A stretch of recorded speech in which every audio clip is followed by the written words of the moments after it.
દેશમાં એક પછી એક અગ્નિકાંડ અને જ્યારે પણ એવું કંઈ કાંડ થાય છે ત્યારે તંત્ર તરફથી એક જ વસ્તુનું રટન કરવામાં આવે છે કે એસઆઈટી ટીમની રચના થઈ છે, એક ખાસ ટીમની રચના થઈ છે અને આ તમામ ટીમો જ્યારે રચના થાય છે અને ટીમ લોકોનું કહેવું છે ટીમ તરફથી તપાસ થાય છે, પરંતુ હું આજે એ સવાલ પૂછવા માંગુ છું કે ભારતમાં અત્યાર સુધી જેટલા પણ એવા કાંડ થયા છે, શું કોઈને સજા મળી છે? શું અત્યાર સુધી કોઈ ઉપર એક્શન લેવાયું છે? અને ખાસ કરીને સરકાર ઉપર સૌથી મોટો સવાલ છે કે આજે સરકાર જવાબ આપે. આજે જે હિસાબે અત્યારે ચાલી રહ્યું છે લખનૌમાં, યુપીની લખનૌમાં જ્યારે ગઈકાલે અગ્નિકાંડ થયો જેમાં વિદ્યાર્થીઓનું મોત નીપજ્યું છે, હું આજે આપ લોકોની સમક્ષ તમામ વિસ્તારથી માહિતી લઈને આવ્યો છું અને આજે આ જ મુદ્દા ઉપર હું તમને જાણ કરીશ. નમસ્કાર, હું છું આપની સાથે કિશન તિવારી અને આપ સૌ જોઈ રહ્યા છો ઇન્ડિયા ન્યૂઝ ગુજરાતનું ડિજિટલ પ્લેટફોર્મ. મિત્રો, આજે સૌથી મોટો સવાલ છે તંત્ર ઉપર. એક હિસાબે અગ્નિકાંડ એક પછી એક થયા રાખે છે, વિદ્યાર્થીઓ મરી રહ્યા છે, નાના નાના બાળકોની મોત થઈ રહી છે, પરંતુ સૌથી મોટો સવાલ છે કે આખિર તંત્ર ક્યારે જાગશે? કારણ કે જે હિસાબે યુપીમાં જે ઘટના બની છે, મિત્રો આજે હું આ તમામ રિપોર્ટો છે મારી પાસે, આ રિપોર્ટના હિસાબે હું વાત કરી રહ્યો છું. આ રિપોર્ટમાં જે હિસાબે હું તમને જણાવી દઉં કે યુપીની દુર્ઘટના જે થઈ છે ગઈકાલે લખનૌમાં, તે લખનૌની દુર્ઘટનામાં લગભગ 15 લોકોના મોત નીપજ્યા હોવાનું અત્યાર સુધીમાં માહિતીઓ આવી છે. અને જે 15 લોકોના મોત નીપજ્યા છે ને મિત્રો, એ પણ હું તમને જણાવી દઉં કે એમાં 20 થી 30 વર્ષના જ વિદ્યાર્થીઓનો સમાવેશ થઈ રહ્યો છે. કારણ કે એ જે બહુમાળી બિલ્ડિંગ હતી, જે બહુમાળી ઇમારત હતી, તેમાં નર્સિંગ ક્લાસથી લઈને બીજા માળ ઉપર 3D એનિમેશન અને ગ્રાફિક્સનું એમાં ક્લાસ ચાલતું હતું. વિદ્યાર્થીઓ ત્યાં ભણવા માટે જતા હતા. આજે જે વિદ્યાર્થીઓ ઘરેથી નીકળીને ત્યાર સુધી ભણવા માટે જઈ રહ્યા છે, એક તરફ આપણે વાત કરીએ તો દેશની આપણી જે લથડતી અને જે કથળતી સ્થિતિ દેખાઈ રહી છે. દેશમાં આજે મિત્રો નીટની જે પરીક્ષા યોજાય છે, સૌથી મહત્વની ગણાતી એવી પરીક્ષા નીટ યુજીની, એનું પણ પેપર લીક થઈ જાય છે અને તંત્ર મૌન છે. તંત્ર તરફથી તપાસ કરવા માટેના આદેશો આપવામાં આવ્યા છે. તપાસ ક્યારે પૂર્ણ થશે? આજે મારો સવાલ છે કે તપાસ આખિર ક્યારે પૂર્ણ થશે અને સૌથી મહત્વની વાત કે સજા ક્યારે મળશે? લખનૌમાં પણ જે થયું તે 15 જે વિદ્યાર્થીઓના મોત થયા છે, એ મોતનો જિમ્મેદાર કોણ? એની જવાબદારી કોણ લેશે? હું તમને એક એક કરીને તમામ પોઈન્ટ્સ અને તમામ મુદ્દા વિશે હું તમને જણાવું છું. લખનૌ કોચિંગ ક્લાસમાં આગ લાગવાની ઘટના બની ગઈકાલે બપોરે. એમાં આશરે 15 વિદ્યાર્થીઓના મોત નીપજ્યા. બિલ્ડિંગ માલિક સહિત જે બિલ્ડિંગના માલિક હતા તેની સહિત ત્યાં 4 લોકોની ધરપકડ કરવામાં આવી છે. અને ખાસ કરીને ફાયર સ્ટેશનના જે ત્યાં કર્મચારીઓ હતા, અધિકારીઓ હતા, તે 4 અધિકારીઓને સસ્પેન્ડ પણ કરી દેવામાં આવ્યું છે. પરંતુ આ સસ્પેન્ડ પાછળ પણ હું એક સવાલ પૂછું છું, ફક્ત સસ્પેન્ડ કરી દેવાથી થઈ જશે?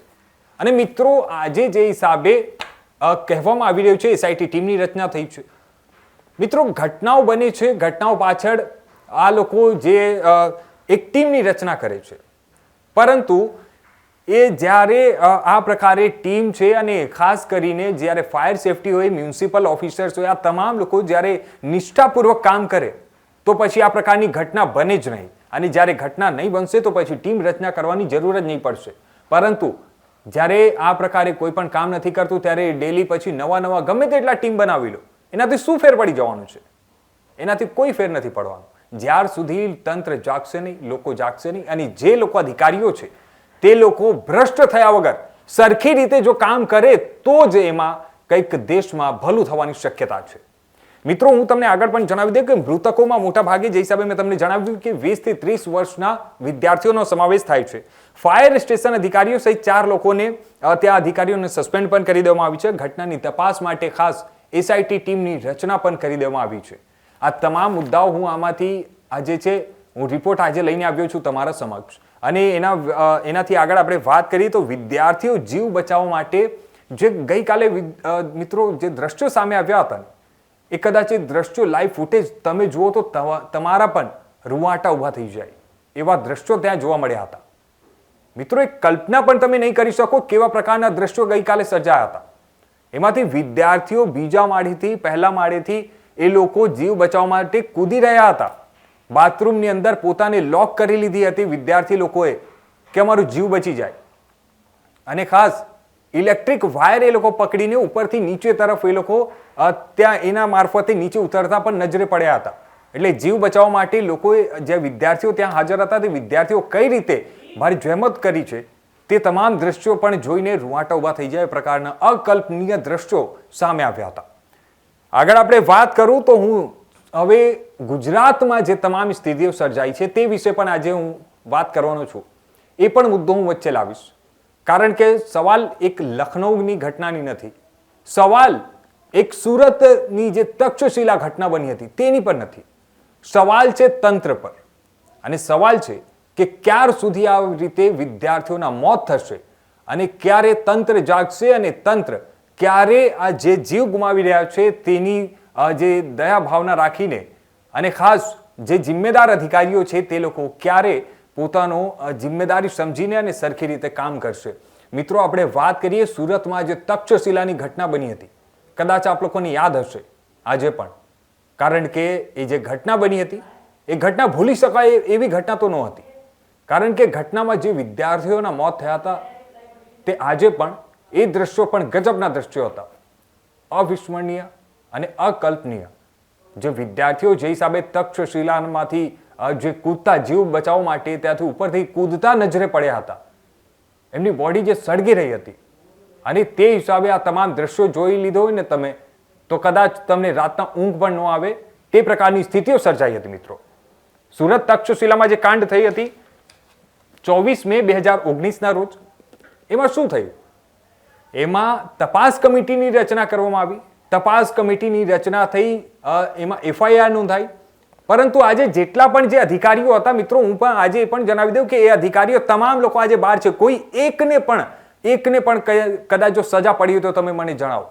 એક પણ ઘટનામાં કોઈ પણ અધિકારીને સજા મળી નથી અત્યાર સુધી. એ લોકો તમામ અધિકારીઓ આજે પણ વટથી બહાર ફરી રહ્યા છે, અને આ જે બહાર ફરી રહ્યા છે તેના ઉપર હું આજે સવાલ ઉઠાવીશ, કારણ કે એવા અધિકારીઓના કારણે જ આ વિદ્યાર્થીઓના મોત નીપજે છે, અને આપણા દેશના જે યુવાનો છે, આવનારા ભવિષ્ય છે, તે લોકોની મોત પાછળ આ લોકો જ છે અને આવા લોકો જ છે.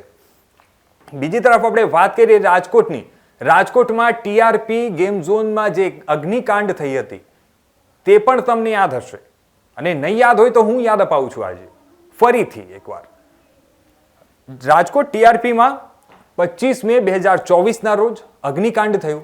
એ અગ્નિકાંડમાં પણ લગભગ 32 લોકોના મોત નીપજ્યા હતા.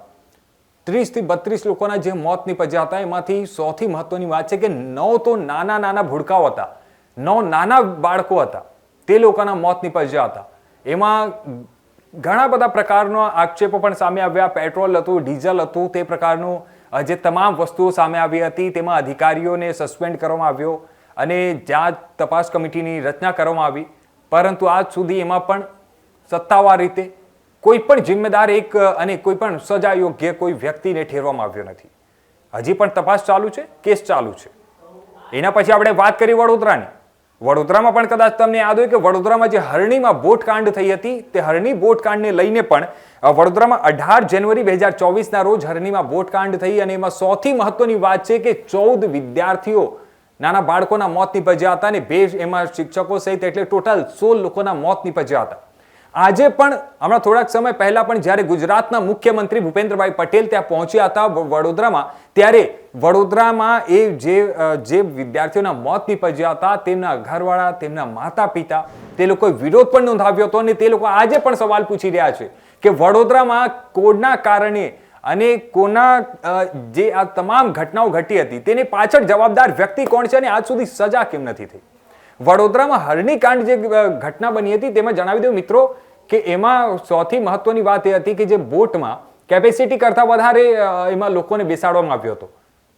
તો શું આની પાછળ જવાબદાર વ્યક્તિ કોણ, અને જવાબદારી એ લોકો લેતા કેમ નથી, અને સજા કેમ નથી થતી? આ તમામ આજનો મારો મુદ્દો છે, અને આપની પણ જવાબદારી છે કે હવે જાગો અને તંત્રને સવાલ પૂછો, કારણ કે જ્યાર સુધી આપણે નહીં પૂછશું ત્યાર સુધી હવે આ જે સરકાર અને ખાસ કરીને જે અધિકારીઓ છે, એવા જાડી ચામડીના અધિકારીઓ હું આજે ખુલ્લેઆમ કહી રહ્યો છું, એ અધિકારીઓ એવા છે કે જે લોકોને કોઈ પણ જાતનો કોઈ ફેર પડતો નથી કે કોઈના ઘરમાં કોઈ જીવી રહ્યો છે કે કોઈ મરી રહ્યો છે. એ લોકોને ફક્ત ને ફક્ત પોતાનો ભ્રષ્ટાચાર કરવામાં અને પોતાનું ખિસ્સું ભરવામાં જે લોકોને રસ હોય છે. એટલે જ હું કહી રહ્યો છું અને હું આજે એક સવાલ પણ હું પૂછી રહ્યો છું તંત્રને પણ અને આપને પણ. આખિર તંત્ર ક્યારે જાગશે અને આ જેટલા પણ જિમ્મેદાર લોકો છે એ લોકો ઉપર શું કંઈ પણ કાયદેસરની કાર્યવાહી થશે અને શું સજા એ લોકોને મળશે ખરી કે નહીં? મારું એ જ એક સવાલ છે. ધન્યવાદ.